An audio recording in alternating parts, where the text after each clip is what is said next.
You are listening to the Central Indiana Sports Report, episode number 217.1, our daily report on high school, college, and professional sports in Central Indiana, with some major national sports news, anything that may be of interest to Central Indiana sports fans. You're listening to the Central Indiana Sports Report with your host, Greg Mengelt. Luka with two for the win. Tipped up and in. Will it count? LeBron James at the buzzer. What a horrible loss on Wednesday night for the Indiana Pacers. Led until 0.001 seconds left on the clock or something like that. We will get to that very momentarily. Good morning, good afternoon, or good evening. Whenever you've chosen to listen to the Central Indiana Sports Report, thank you so much for spending part of your day with us. Today is March 27, 2025. It's a Thursday. Can't believe spring break's already almost over. But it's another day for the Central Indiana Sports Report. I'm your host, Greg Mengelt, and I love Central Indiana sports, coming to you today from headquarters in Jeffersonville. Producer Susie is in the control room.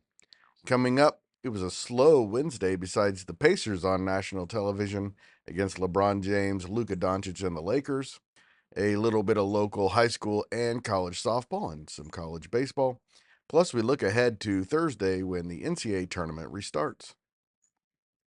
Nobody cares, but I'm in last place in my bracket contest, and Susie lost her champion already, so we're not talking about it. But we will talk about it coming up later in this segment.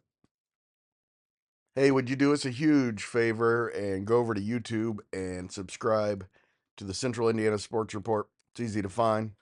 Even if you're already subscribed or following us elsewhere, we're going to start doing a lot of different cool things at YouTube starting this spring. Also, we released 5 questions that need answers with Will Rutherford on Thursday morning. We were joined by Michelle Garman. We talked about who was going to win the national championship, who is going to win the World Series. We talked about the Pacers' gut-wrenching loss on Wednesday night, and Will was more than displeased with the coaching decisions. We talked about which teams made the most improvement so far in the offseason in the NFL, and whether anyone could catch Alex Palou to win the IndyCar championship this year. We also discussed the venue at Thermal and the Fox coverage, and again, Will had some words. We also have our Manchester Squires State Finals preview coming up later Thursday. The Pacers entered Wednesday's nationally televised game on a 5-game winning streak and appeared to make it 6 when Luka Doncic's floater went off the front of the rim with a second left at the Fieldhouse. But LeBron James tipped in the miss at the buzzer, and the Lakers snapped their 3-game losing streak with a 120-119 win in Indianapolis. Tyrese Halliburton's heroics looked like they had won the game. The Pacers trailed by 6 with under 2 minutes to go, but Halliburton's layup pulled them within 2, and his three-point play with 42 seconds left gave them a 119-118 lead. However, Mathurin missed a three-point attempt with 11 seconds left, and Doncic went the length of the floor and put up his floater that James put in as time expired. The heartbreak came in the final tenth of a second, but the defeat really came in the second quarter when the Lakers outscored the Pacers 40-22 and led almost the entire second, third, and fourth quarters. Doncic had a game-high 34 points and dominated the second quarter. Obviously, it's frustrating. We had a great fight in the second half, but I thought that second quarter, we really stalled offensively and didn't get enough stops, and that's why the game resulted the way it did. we had to be better in the second quarter there. It's obviously not a one play game at the end there, but I mean, it happens. It happens throughout the course of the year. We know, like you said, we've came out on the right side of a lot of these games lately, so it's bound to happen. But so I'm proud of our fight. I thought we fought well down the stretch. Obviously, just got to finish the game a little better. Halliburton had 16 points and 18 assists and just one turnover in the loss. He was on the bench on the Pacers' final offensive possession, the one where Matherin missed a 3-point attempt.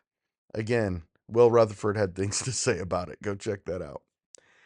Matherin led 7 Pacers in double figures with 23 points off the bench.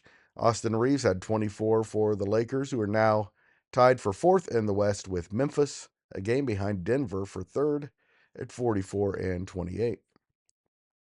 The 42 and 30 Pacers are still fourth in the East, but Detroit and New York both gained a half game on the Pacers with the loss. They are in Washington tonight to face the NBA's worst team. Frankton opened its softball season with an 8-3 win over Class 3A number 10 Hamilton Heights on Wednesday. The Eagles scored 4 times in the first, then added 3 insurance runs in the 7th after the Huskies got within 5-3 after 4 innings. Ava Stanley had a triple and scored 3 runs, and Paige Parker had a double and knocked in 3 for the Eagles. Cassidy Ward started her season by going 2 for 3 with an RBI. Parker also earned the pitching win. Heather Craze and Cameron Roten went 2 for 4 for the Huskies. Number 1 Lapel took its first loss of the season, 9-1 at Zionsville. The Eagles scored 5 times in the first, and juniors Leah Helton and Kristen Evers held the Bulldogs to just 2 hits. Tatum Harper went 1 for 3 and scored Lapel's only run in the 7th. A couple of scores from Hamilton County on a light schedule. Wednesday, Westfield beat Carmel 10-4, and Hamilton Southeastern beat North Central 14-2. There are no local or regional softball games Thursday. The spring season begins in earnest Monday. We'll have updates throughout the spring, and we'll have some spring previews coming up starting Monday if all goes according to plan. Some news tidbits, Susie. Anderson's Damian King was named Supreme 15 All-State by the Indiana Basketball Coaches Association. Also named to the team, Fisher's John Anthony Hall and Justin Kirby, Garin Catholic's Bryson Cardinal, New Pal's Julius Geezy, and Greenfield Central's Braylon Mullins. Taylor is up to number 13 in the latest NAIA College Baseball National Poll. IU's Miles Rice and Malik Renew have entered the transfer portal, and former Northwestern great Madison Layden Zay has announced she'll return to Purdue for her senior year.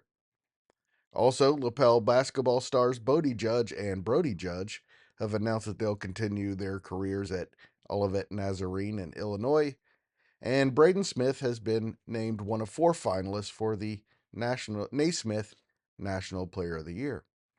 And if the people voting knew what they were doing, he would win, but he won't.